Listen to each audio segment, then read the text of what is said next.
Welcome to the EdTech Throwdown. Join us, Eric Guise and Nick Johnson, as we dive into today's best EdTech tools, tips, and practices. We do the research so you can teach your class. Remember to follow us on social media like Instagram, X, or Facebook by looking for the handle at EdTech Throwdown. Now please enjoy the show.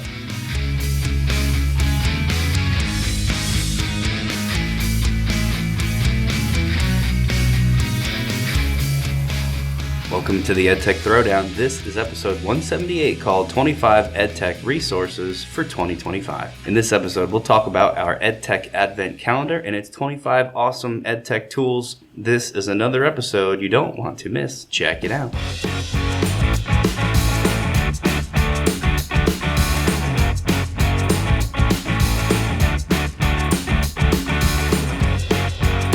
All right, back with another episode. This is one of our traditional ones that we do kind of wrap up the year, the calendar year, not the school year, but the calendar year. Before we used to do the 12 days of EdTech, and this year we're feeling feisty and refreshed, so we decided to make it 25 because, I don't know, my kids have been really into the Advent calendar, so I figured why not just make one of our own. Yeah, they're super fun. In our house, we do like a wooden advent calendar that I have to fill with a gift for each day. It's honestly a giant pain because 25 things is a lot of stuff. Like on day 5, I'm looking at this box of stuff thinking, are we still doing this? With 20 more gifts to fill. So it's a lot, but it's super fun. And like you said, we wanted to bring kind of the same idea, but with tech in mind. In my family, we don't just have one advent calendar. You know how my wife is a holiday phenom. I mean, she takes it to the nth degree. We've had a Christmas tree up since September 1st. It was a milestone birthday for her this year. We'll just call it 20. But she really wanted the Christmas tree up.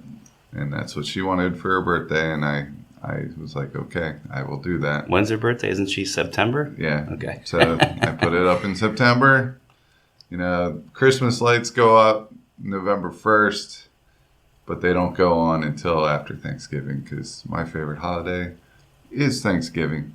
I love the fact that you just eat food and then the rest of the day you're not on the hook for anything. You don't need to think about gifts, anything like that. But, you know, back to the advent calendars, I know that we have at least 8 of them. Oh my! We do have the wooden one that plays different Christmas carols and holiday songs as you open it, and we have to fit 3 small gifts in for each one. So wow. I mean, that's a lot, I came up with the idea of putting a different type of bead in every day, and they're making a necklace as they go through it. See, that's what I got to do is come up with something small that basically repeats itself. Yeah, and then it makes something at the end, and they don't know what it makes until they get everything at the end. But we have that. We have Lego advent calendars. We have candy advent calendars, cookie advent calendars, all this stuff. Because when you have a wife that loves Christmas that much, everyone just starts... For her birthday, she'll get an advent calendar. You know, as a thank you gift, she'll get an advent calendar. It's kind of cool, but at the same time, it's very overwhelming. It's like a long process in the morning to open every single advent calendar. Right. Well, and people probably don't know your entire wedding, while in July, was Christmas themed. Just to let the audience know the level to which your household is focused on Christmas time. She wanted it in December, the right. wedding. But I was like, we have too many people out of town. We'll probably get a blizzard. Let's change it up a little bit. I was like, how about July? She goes, it's hot. And I go, Christmas in July? And she goes, done deal. It was cool. That was cool. Yeah. But the point is, everybody, we wanted to change up what we normally do in a fun way and bring this advent calendar to it. So you're going to be able to find this anywhere you can find the EdTech Throwdown podcast, our social medias.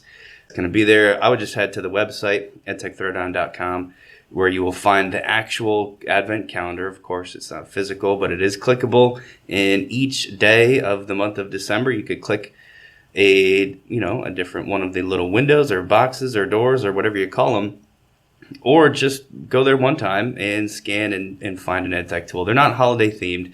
This can work any day of the year. Basically, we just put together a list of 25 really awesome EdTech resources that we wanted to share. Yeah, they're all videos. So every video might have another resource that you click on, but each video is going to explain what the resource is. And we're going to do a very brief overview of each one. We are not releasing these one day at a time because that is just a lot of time. We're going to give you all of them on December 1st. And you can click through them whenever you want. And if there's one that you like, you can click on it. If you want to skip that day, that's your prerogative. That's cool too.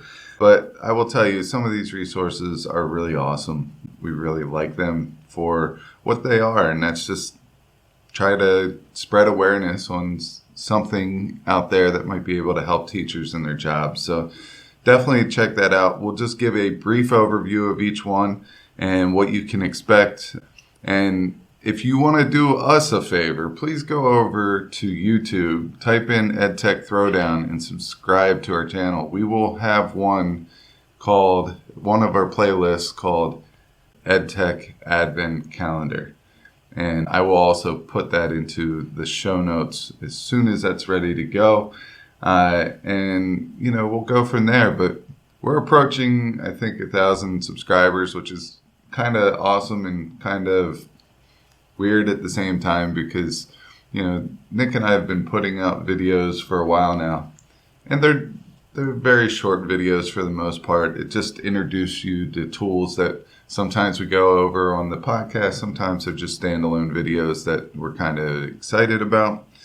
But you could go over there and you could be the first to know if you subscribe and follow our channel. And we're trying to get to the next mile mark, which is 1,000. Like, subscribe, follow is the gift that keeps on giving for us. So we appreciate anybody that wants to do that. Let's close out the intro here. We'll pause for a word from the Teach Better Podcast Network. And when we come back, we'll start rattling off our EdTech Advent Calendar. This podcast is a proud member of the Teach Better Podcast Network. Better today, better tomorrow, and the podcast to get you there. You can find out more at teachbetter.com/podcasts. Now let's get back to the episode.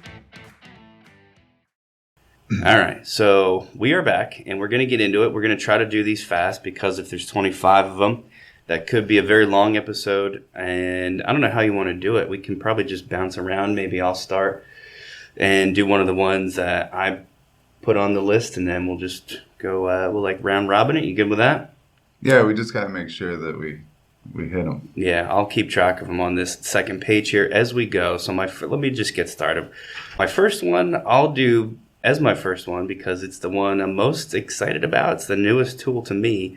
I literally learned about it last night, and it is a thing called, I don't know if it has a name actually, but I'm going to call it Polls and Quizzes in Canva. I did not know that this existed until, like I said, just maybe 12 hours ago. If you're in a Canva design, let's say a presentation would be the most typical and expected use of this.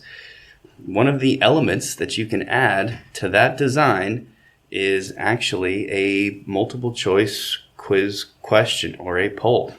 And just like if this was any other gamification platform, obviously it's not going to be as robust as a quiz is or something with all the data that the teacher gets, but you can actually set the correct answer and the person taking that poll or that quiz actually gets feedback based on what they choose. So they know if they are right or if they are wrong. And this is just another in a long string of ways that Canva is catering to educators. And I just think it's so cool. If you want to find this yourself, like I said, just open up any Canva design, click on Elements, and search for, I believe, polls. And then it's going to pop up all these different formatted questions. You can edit it and then set the answer results based on whatever the correct answer is. It's just so cool, man. So another reason that we should be switching our presentations and our stuff into the Canva platform. Yeah, that's an awesome one. I saw that last night as well because the person that shared it with you also shared it with me, which was pretty awesome. I'm glad that you brought that one to everyone's attention. Mine is Notebook LM. I know I talked about this on a recent podcast episode, But I believe they announced that they're out of experimental now. So that's a big thing. And I think there's a little bit more functionality that you can have with Notebook LM. But if you didn't know what it is, it's one of Google's tools that allows you to bring in a test or a review or a PDF or anything like that. And based off of that PDF, it could create a short podcast episode using AI. The two hosts of the podcast are AI as well. And it is super realistic. They have all the ums, the buts, the things that podcasters want to edit out of their podcasts, but it's imperfect, it's conversational, and it's awesome. So there's a video on how you could set yours up, and that will also be in the Advent calendar. I like that. I think I mentioned this as well last time we brought it up, but I'll say it again because it's just so cool. You can take your study guides, whatever you provide your students as a study resource, put it into Notebook LM, and have the tailor-made podcast that they can listen to as an option for studying, which is something I've started doing, and it's just a neat, fun thing. So that's great. My next one is referencing what it always sounds like an old tool when I say it, but it's not old, it's not gone, it still exists, and it's still awesome. And what I'm talking about is PowerPoint. Most teachers have moved on to the Google world and are exclusively working in Google Slides for their presentations. And that's with good reason. There's tons of stuff you can do there, but PowerPoint has some amazing things. And I like to dip into this well every once in a while.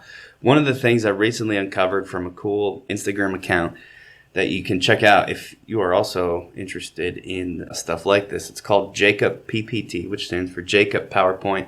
This guy just uncovers new things and shows you little design tips, and he comes up with the coolest ideas. Jacob PowerPoint recently showed me that PowerPoint has these things called 3D models.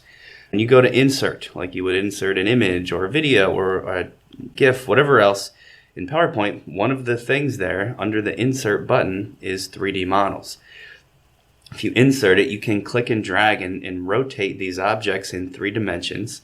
While you're in present mode, if you add an animation to that object, my favorite one is called turntable. So you're going to insert your 3D model, you're going to click it, and then go over to the animations button and select turntable so that when you're presenting, it just kind of slowly spins that 3D model around. As a chemistry teacher who's often trying to teach things where students have to visualize an object like a molecule in 3 dimensions, this is really powerful. And they've even got, if you're a science teacher, biochem physics, they have, collections of these 3D models literally by science subject. There's like a collection of chemistry 3D models that are pre-made by someone. I don't know who decided to put these things in there, but that are like the thing I try to teach with 3D models. It's called Vesper theory. It's the shapes of molecules. They got them. They have all kinds of cool, fun stuff. One of them is a T-Rex, and besides being a 3-dimensional model of T-Rex, he actually runs around the slide. So while he's spinning, he's also running and moving. So some of these are just going to be like fun little visual tricks, But for me as a science teacher, it was like an actual valuable teaching tool that I will 100% use. And they've got like body parts and organs and skeletons and all kinds of crazy stuff. So check it out, man. Don't forget the PowerPoint is out there. Hopefully your school is still, giving you access to that on your computers. If not, maybe ask someone, see if you can get it, because it's pretty cool. So that is 3D models in PowerPoint. Awesome. I love the fact that you keep bringing up PowerPoint and some of the stuff that Microsoft does, because we oftentimes overlook Microsoft. And it's just because we're not exposed to it day in and day out, but you're kind of keeping that fire alive. And I really do think that a lot of these tools, whether it's Google or Microsoft, is really personal preference, and it's the feel. So that's really the essence of this podcast. Right. We present a lot of tools that have the same type of functionality or the same end goal, but how you get there is different. The platform or the dashboard is different, and what works for me may not work for you, and so on and so forth. So if the dashboard is very busy and you need a very simplistic thing, maybe this tool is better versus that tool. So good job there. Really like that. I'm going to go into one of my favorite things right now in Canva, and that's making my own personal memoji. You could go in there, make your own memoji in Canva, add your memojis to designs. And really, if you watch the video, it took maybe about a minute to get a memoji that kind of looks like me. And then after that, I have all the design tools that will allow me to add like any type of word bubble or background or anything like that I could add to my design. So I want you to go over, make your own memoji. And, you know, sometimes for some kids in a science class that it's not their jam, biology is not their jam, they need the other things, that the other, I don't know, extracurricular, the other outside the scope of the content things to get invested in your course. Maybe you make a memoji and you have an apple on top of your head and you're holding a bow and arrow, and that person is a big hunter and likes to hunt. And you guys find out that you have a commonality of shooting bow and arrow.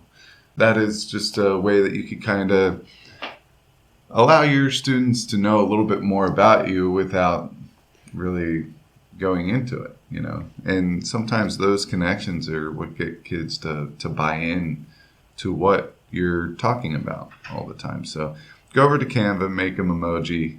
You'll be happy that you did, and it's a lot of fun, and it does not take a lot of time.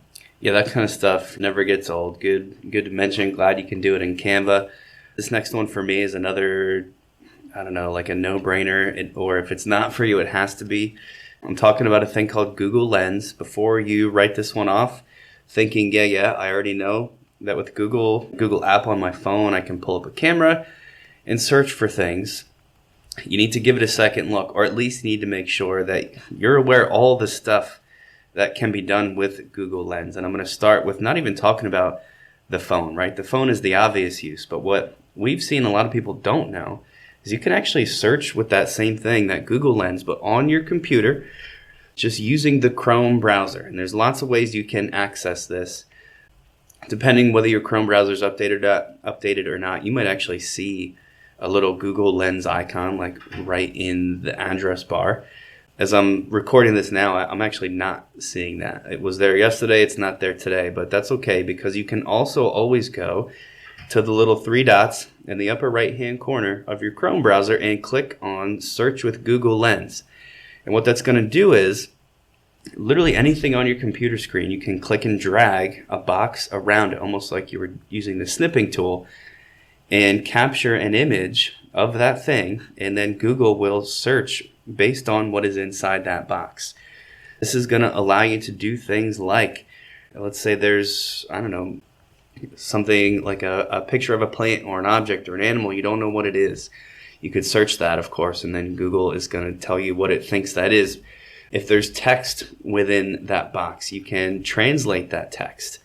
If you just want to search based on the text within that image, you could search. You can copy paste text. It's actually going to convert, it's going to like recognize text in the image and convert it into actual copy pastable text for you. That means if there's like a picture file, maybe of a page of a book, you could get that into actual text just by snipping that Google Lens image. If a QR code is on your screen and you don't want to pull out your phone, you can capture the QR code and it's going to search the QR code. You can extract text from PDFs. If there's a math problem, it's going to solve the math problem. If there's a chemistry problem, it's going to solve the chemistry problem. Like literally pretty much anything you could do by describing it in like a typical Google search, it's going to let that happen just by snipping the image of that thing. This is maybe the most helpful thing that's available to people on a Chrome browser that largely they're not using. And that goes for teachers and students.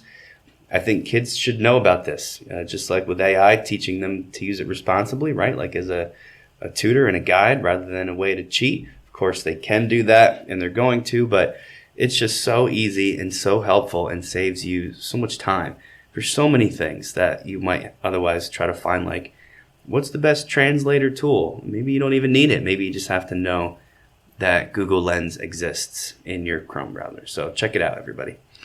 Yeah, Google Lens is amazing. I used to buy all these nature type identification apps, iNaturalist and stuff like that. And I had a subscription to all of them. Now I just use Google Lens for free on my phone.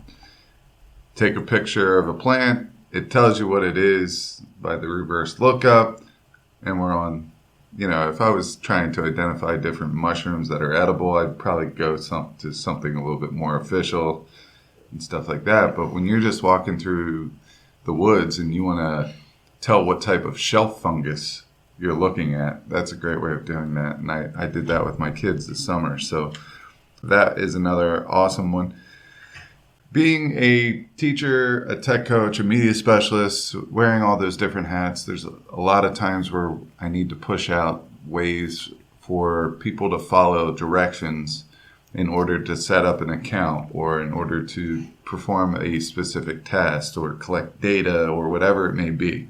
And one of my favorite tools to do that is Tango. So what I did is I created a video guide on how you can use Tango in order to set up your step-by-step directions that you can choose a video where they could follow along a video, and after they get done watching what you do, you click to the next one, or it could be your traditional pictures and a description of what you're clicking on and things like that. But Tango is one of those that you always want to keep in your back pocket. And there's several different tools that do this functionality. I landed on Tango just because of its versatility as well as ease of use. So that's what I like, and I was finding out that some of the other ones were having, the extensions were causing problems to some of the functionality of some of the tools that I used, which I think has been cleared up since we figured that out. We emailed the company, and I think both of them fixed that. But right now, when I do it, I like to dance with Tango. Yep, Tango is a great one and one of our favorites for that purpose. I'm going to jump around a little bit and get to another one of my favorites here, closer to the beginning of the episode. I probably should have done this one first, actually, because I'm actually very excited about this. We all know about Padlet. If you don't know about Padlet, check out Padlet. I'm not going to talk about Padlet in general because of how well known it is. Instead, I'm going to talk about a new-ish thing, I don't know what to call it, platform, service, that Padlet has called the Padlet Sandbox.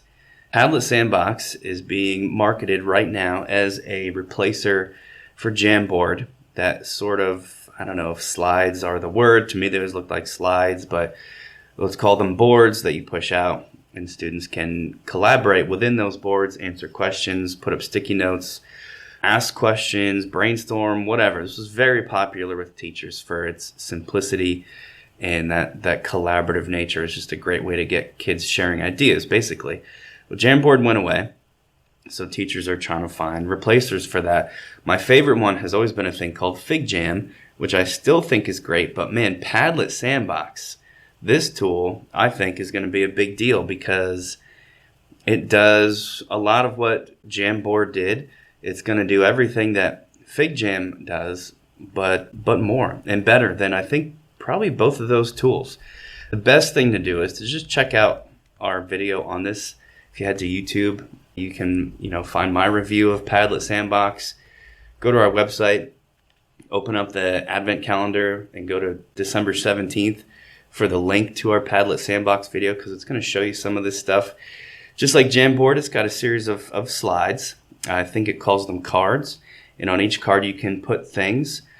To me, what makes it so powerful is what the things can be that you can actually add to these different cards. It's got all the typical stuff like images and text and sticky notes, just like Jamboard had.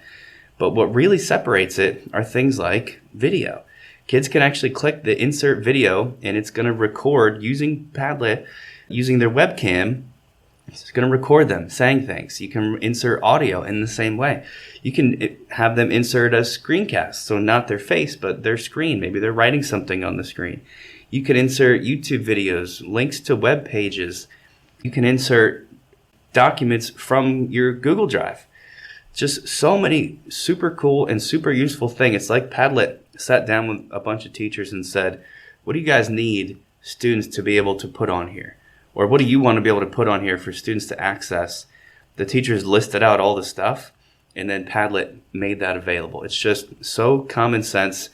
The other reason I'm mentioning it now is because if you were looking for a replacer for Flipgrid, Padlet Sandbox, you can set up 20 of these cards, and because of that video insert option, assign each student in your class a different card where they have to insert their video answering a question or explaining whatever you need them to say.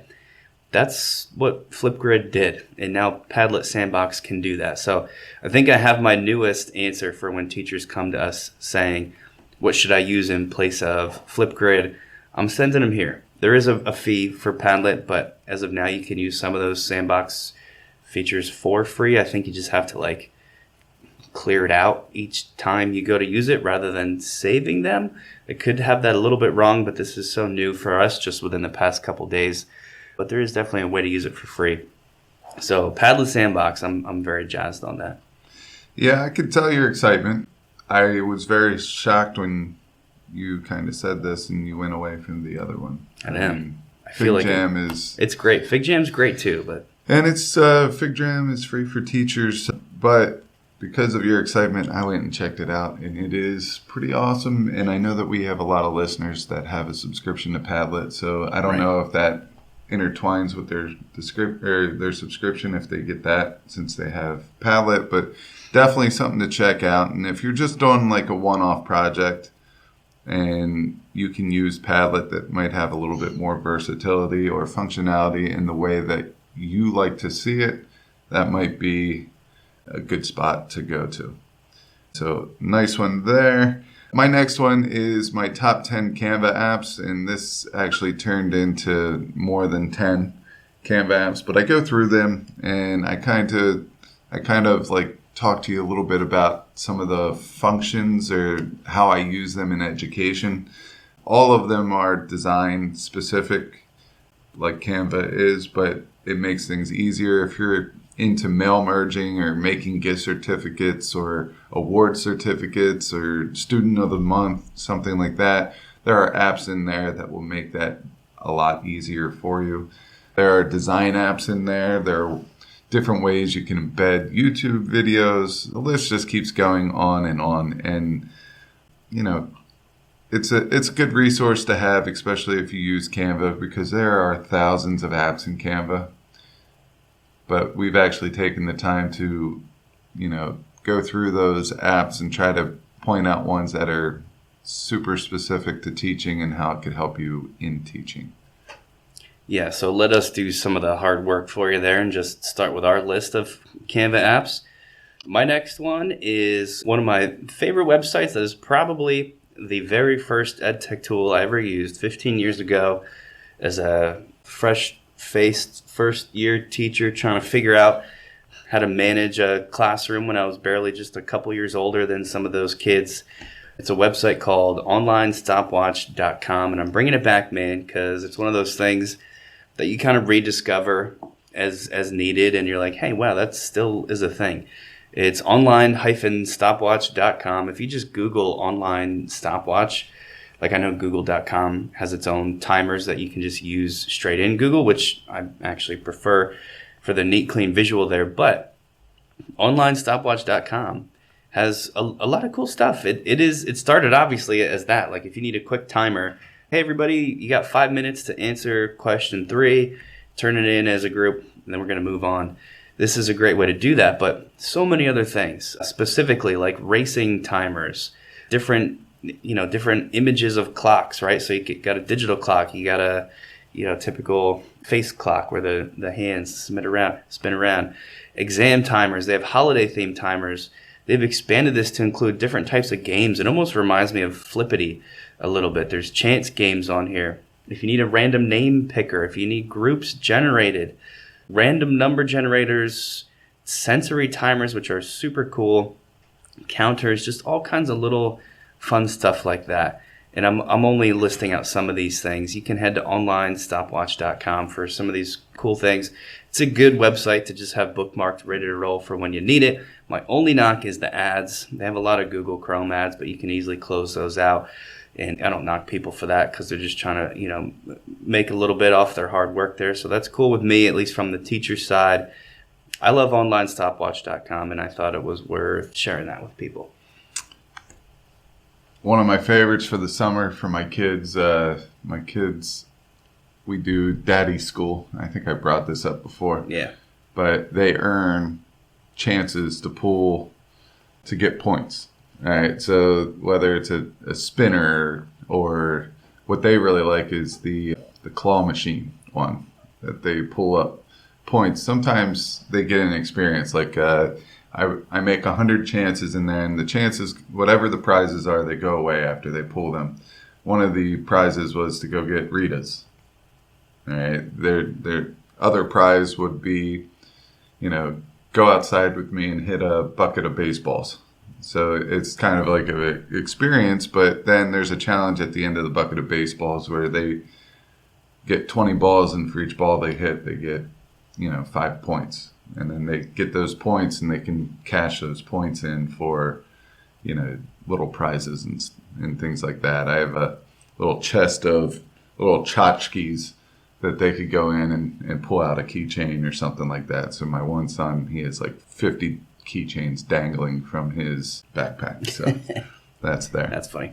All right, next up, we've got one from Quizzes directly. We all know Quizzes as the very popular gamification platform. You know that we're huge fans of Quizzes. We're huge fans of it because of all the different things you can do there besides just quizzes. Things like lessons, passages, all with these embedded questions for kids to answer. You can also do flashcards. What I like about it is they can be AI generated. So all I need to do is copy paste text or import my study guide document or whatever article I want kids to be able to study from. And it's going to auto-generate flashcards from that information. So again, no prep for me. It's the same study guide I've always used, but at the top of it, I've got a link now that takes them to the podcast where they can listen to that information. There's another link that takes them to the flashcards link. None of those things I made. I just had EdTech tools make them for me. And we'll keep this one short and sweet because that's what the best thing about Quizzes flashcards is. Short, sweet, low prep for the teacher, and the flashcards are made. Your students are going to love it. Check out Quizzes flashcards. All right, I'll go into my next one, and I call this the Canva Guide for Administrators. The Canva Guide for Administrators is a PD that I did for our administrative team at our school. Basically, what I did is I showed them Canva websites and how you can make a little landing page that looks awesome that has all the little resources a teacher might need under a supervisor or under a principal or vice principal, such as like important dates by month. So what I did is I connected a Google Sheet that I made look nice, and I had all the important things that you had to do throughout the year and listed under each month. So I know in October, the end of October, our SGOs are due, our student growth objectives are due. And I know that our PDPs are due then. I know that we have to read our IEPs by the end of September. I know that we have faculty meetings every first Monday of the month. Things like that. And I put that in one of the little bubbles or buttons on the website. And what this video will do, it will not only show you how to make this in Canva, but it will also give you a template that you could use to make your own landing spot. So if you are a teacher and you want to give your students access to a resource without making a whole class website, or maybe you want to incorporate it into your class website, you can have something like this website or these 5 buttons or this design, and once they click on it, it's going to take them to review resources, or maybe your slide decks that you go over, your videos that you do in your class, or maybe some type of, one of your buttons could be a syllabus at the beginning of the year, so they always have access to important information. Maybe one tab is, upcoming events coming up. PDs that you can go to, free PDs that you could sign up for if you're, once again, back on the administrator kick. So what I do here is it's kind of leading by doing. I made this little area, this website on Canva, and what I do is each one of my buttons show the administrators or teachers or whoever's going to use it how to make what I'm making with the Canva tools there. I have some apps there. I have some templates and some backgrounds, some common templates that educators use that you could easily click on and find. One of the biggest things I get with Canva users at our district, some of them say there's too much stuff there. And I totally get that. There's a lot of stuff on Canva. Once you learn how to navigate it, it's not bad. It's awesome, actually. So if we can narrow down by functionality, I need a gift certificate. If they go to this particular website and click on the button templates, I hyperlinked each one of the different types of templates that an administrator might need, such as that gift certificate template. So they can click on it and only templates of gift certificates is going to pop up. So that is my Canva guide for administrators. Yeah, that's good because Canva's tough to teach. We get a lot of our colleagues coming up to us saying, hey, can you teach me Canva? That's hard to do because of how many different things Canva is. A better question is always, what do you need Canva to do, right? Like, what do you want to make in Canva? Let's start there. And that's basically what your guide is, just specifically for admin. So I love that tool. The next one I'll do quickly because we've mentioned it before, and it's an easy sell. It's called Conmigo.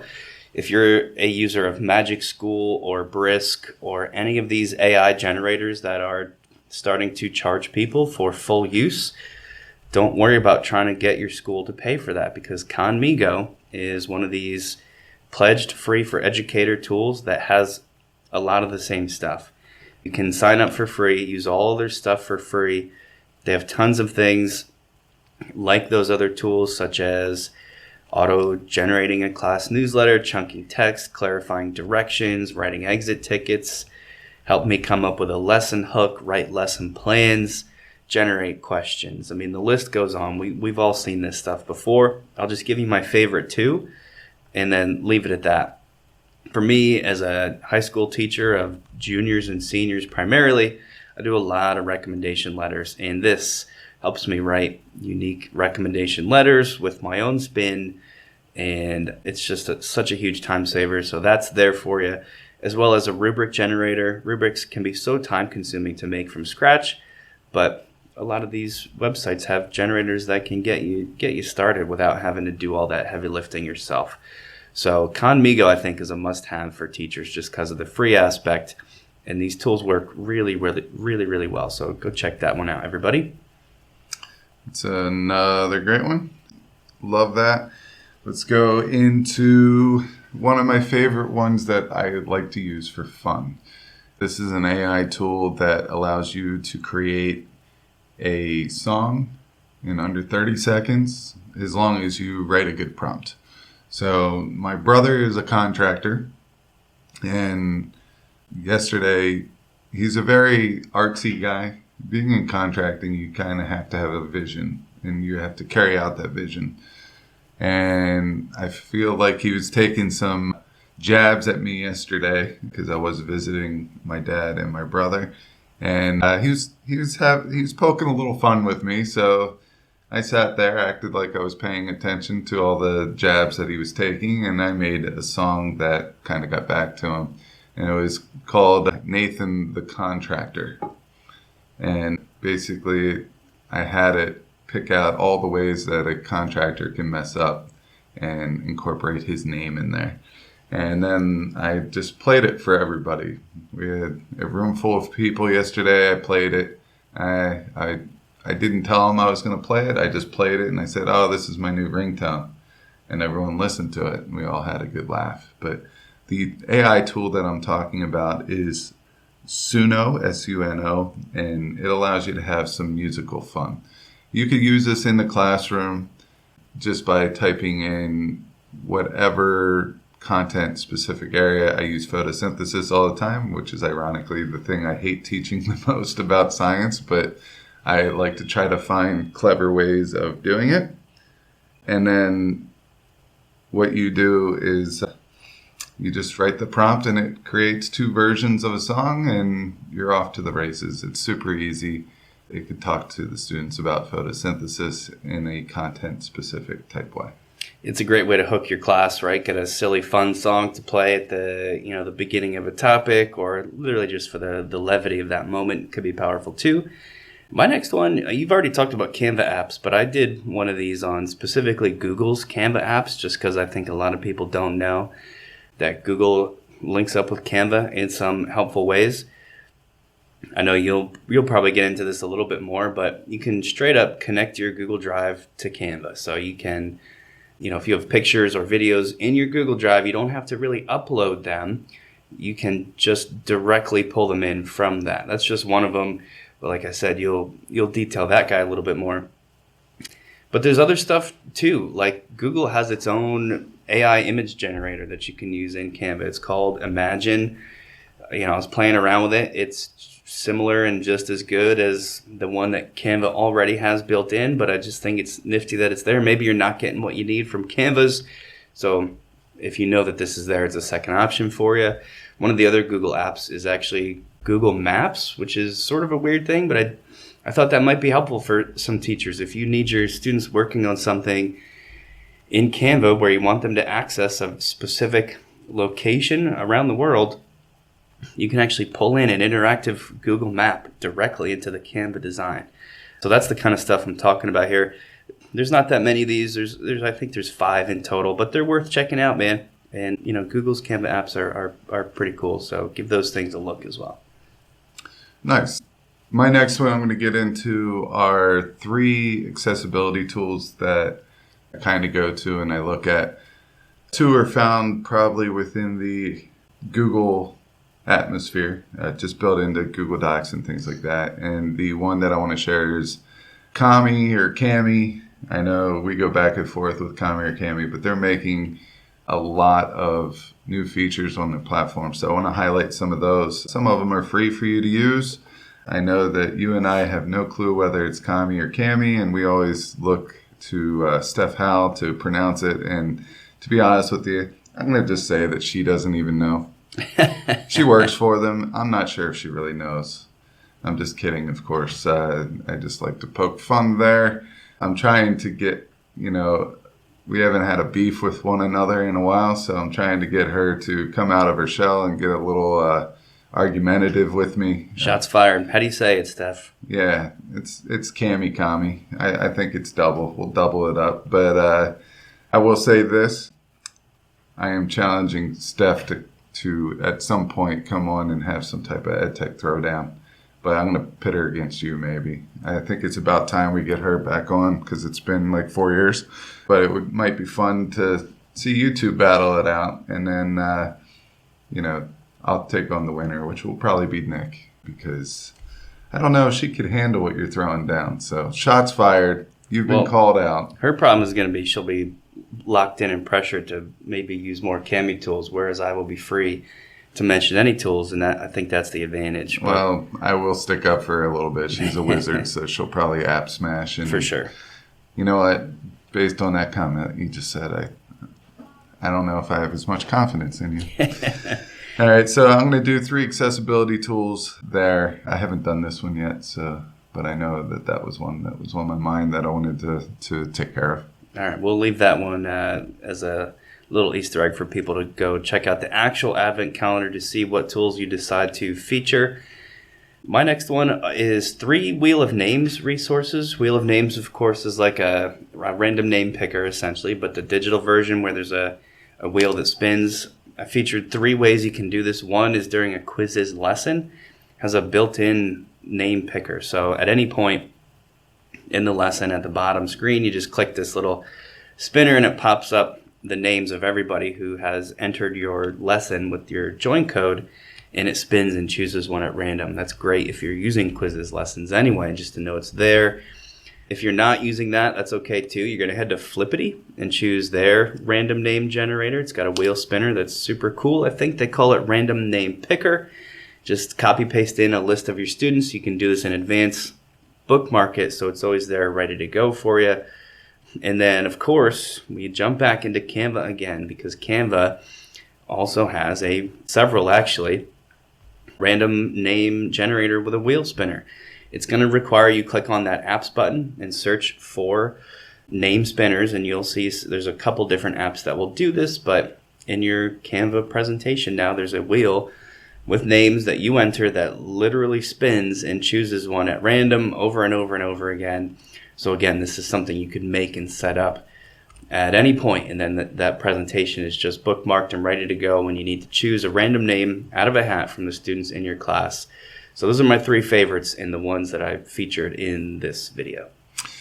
All right, let's get into the next one. And this is going to cover 2 days because I do a student view and a teacher view of this tool. And the tool is called Snorkel. It's an AI auto feedback tool.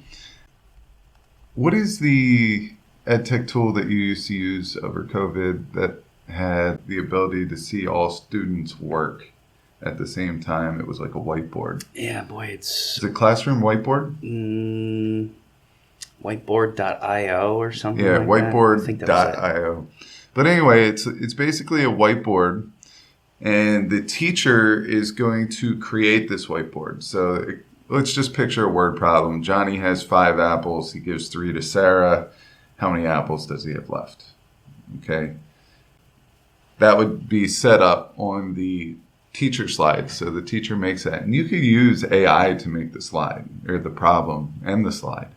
All right. So the teacher would throw that slide out to all students, and then the students would answer that problem. So let's say most of the students did 5 minus 3 equals 2. All right. When they're done with that, they explain it verbally. So what I did is I took 5 because it says that, he had 5 apples to start with, and then I subtracted 3 because he gave 3 of them away, and that led me to my answer, which is 2. But a couple of the students did 3 minus 5 equals 2. All right, so there's something a little off. Still got the right answer, but something a little off. And then there are a couple students that did 5 plus 3 equals 8. All right, they totally got the wrong mathematical equation. After they hand it in, and they could use it as they could use their mouse to make the equation on the slide. They could use a text box on the slide if they want. And when they are done with that, and they do their voice recording and they hit submit, the AI will say, okay, you got this right. You showed that the property of a plus symbol versus a minus symbol. You picked the right equation, you had the right numbers in there, and you got the right answer. Great job. All right, for the ones that flip-flop the 3 and the 5, it says, hey, you're close, you got the right answer, but think about what comes first in that equation. It will give some feedback to that student. All right, the ones that got it totally wrong and did 5 plus 3 equals 8, well, they might say, okay, so you were able to pull the right numbers out of the word problem, but let's think about what it's really asking. And it will try to ask questions to get the students to think in the right way. So in this advent calendar, I did a student view of Snorkel, and I acted as a student, and I showed you some of the feedback. But I also did a teacher dashboard with Snorkel to show you how easy it is to actually do one. They have a pretty generous free plan, and then they also have some paid subscription stuff there. But I'm telling you, I really, really like this one as a formative assessment tool, and I really dig the feedback that is given to the students. You could go in and you can make any type of edits to the AI-generated stuff. So I would start by entering some type of a problem, let the AI do it, and then go back in and personalize it a little bit and make it your own. But check out Snorkel. I think this is going to be one of the staple tools that is going to come out of AI this year. Yeah, I think you're going to hear us on the show to be talking about Snorkel quite a bit because it's very cool what it allows you to do with your students, giving them that feedback. The next one I'll talk about is Goblin Tools. This will be fast because it's just a fun little AI website. They've got all kinds of stuff like a magic to-do list. So if you type in, I don't know, how do I cook a turkey? That's on my mind because we're coming up to Thanksgiving. It'll literally write out the steps of like anything you want to do. We like it for a couple reasons. It's got an email formalizer or an email judger. So if you get an upsetting email and you want to rattle off your initial sort of like, let's just call it the emotional response, how dare you question my blah, blah, blah, and really get your feelings out there. Of course, that's not the email you're going to send.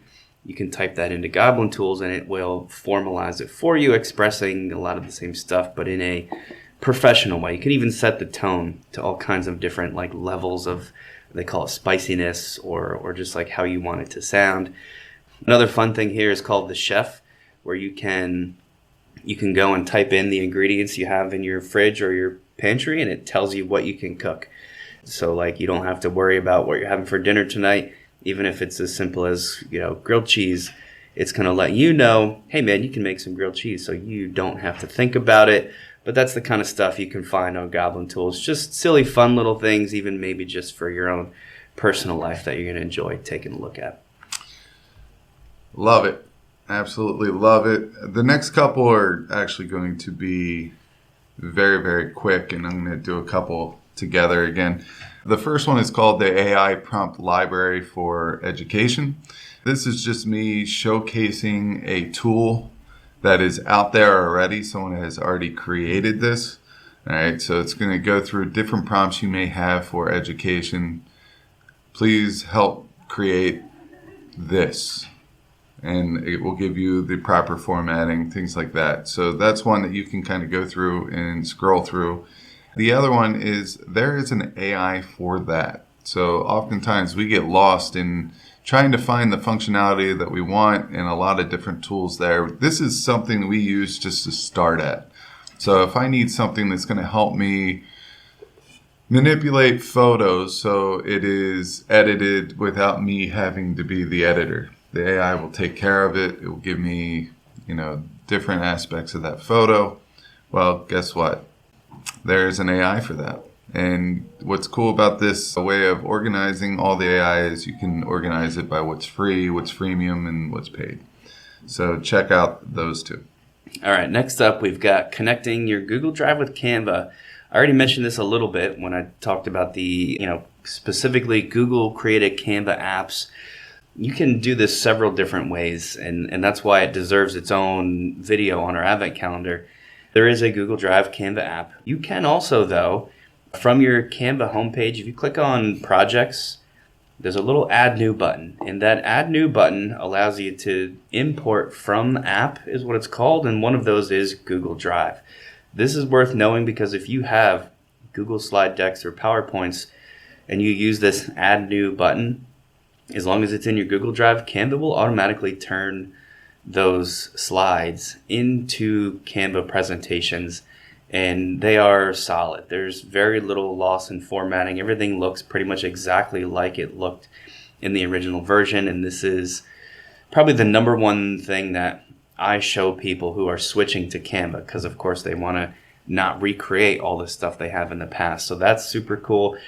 If you're just straight up in your Google Drive, so in your Chrome browser, go to Google Drive, there is also a Canva add-on that will essentially bring all of your Canva designs into your Google Drive while you're there. So if you're a heavy user of Canva, you might want to do that. You don't have to go to canva.com anymore. Just go to your Drive and all those Canva designs are listed there as if they were Google Docs or Google Slides or whatever else. And there's even more ways to connect. Like you can send designs straight in a Gmail. So when you click Compose in Gmail, there'll be a little Canva icon and you can pop a design straight into the email. There's just lots of integrations there. The downside is they're all seemingly like different things. I think they need to kind of clean that up a little bit. If you find one of those that works for you, maybe saves a little time, then I think it's worth it. But you can totally connect your Google Drive with Canva in one of those ways. So check out that video if you're interested. Yeah, the other day when we were kind of figuring out all the different ways, and I was able to take something that I used in Google Slides, one of my presentations, and make it editable in Canva using this connection, that's a game changer for me, because I wanted to go back and update the way that my bio slides looked like. What they look like is important to me. I have great pride in staying current and refreshing and things like that to the way things look. So that's a good one. For all you that are making a mass exodus off of X or Twitter, or you just want another social media to run, there is a bridge. It's an extension. It's called the Twitter Blue Sky Bridge. Go to the Chrome store, take a look at that, start connecting with everybody over on Blue Sky. I know I am there with my name, Eric Guise. I do not know if I'll make EdTech Throwdown over there, just because I'm going to be perfectly honest. I have cut back my social media usage a lot, but with Blue Sky, I might, ramp that up on one account, and that will probably be my professional account only over there. And the only reason why I'm saying that is because I like the fact that I'm able to control what's in my feed, and I don't need to see all the extracurricular stuff take over my feed, which was very frustrating before. And I'll get into the last one real quick, because this is one that I really like, and this is Categories. It's online. I show you a website that allows you to build your own category topics, I guess, the content. So usually you would get a list, and it would say like cities, or names of boys, names of girls, names of towns, things in a refrigerator. All right, well now, say you're doing a review game for your, for your midterm, and you want to talk about the War of 1912, you can make that your overall topic, and then there could be different content areas underneath there. Automatically selects a letter, and it has a timer on there, and it's very easy to use. I could picture doing one of these do nows where I have a category board once a unit right before a test, just to be a review.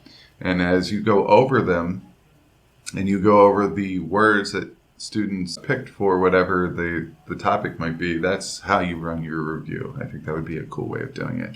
But that is going to be the last of the 25. We made it. Yep, and that's it for the Advent calendar. Good for you, anybody that made it this far in the episode, because this is a long one, but there's just tons of good stuff in there. The best approach, of course, head to our website and find the actual Advent calendar doc, or design, I should say, and click through it and just check out some of these videos, or head to our YouTube channel and subscribe, where all this video content can be found.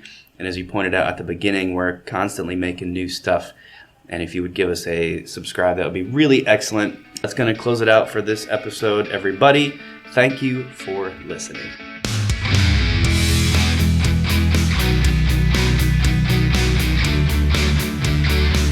Thanks for listening to the EdTech Throwdown.